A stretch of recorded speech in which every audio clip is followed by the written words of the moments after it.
that I will at all times be faithful to the Republic of Kenya,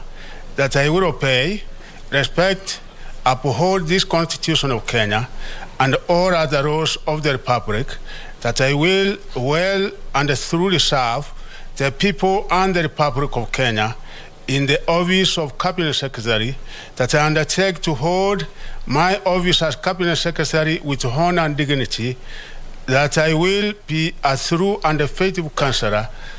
to the President for the good management of the public affairs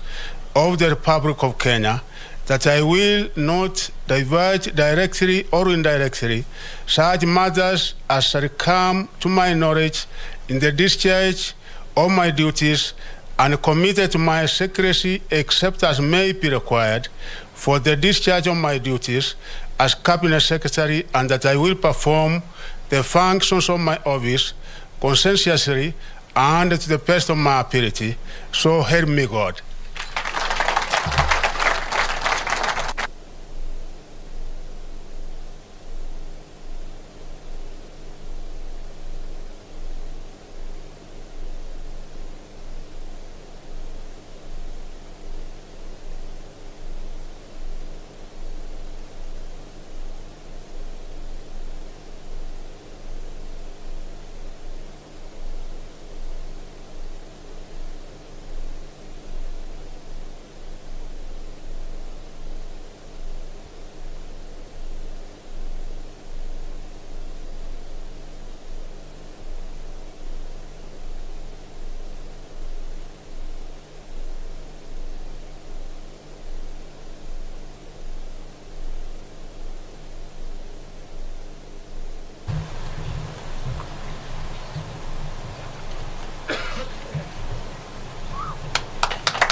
Your Excellency, sir, we now proceed to Your Excellency's appointee in the position of Cabinet Secretary, Minister of Public Service, Gender and Affirmative Action.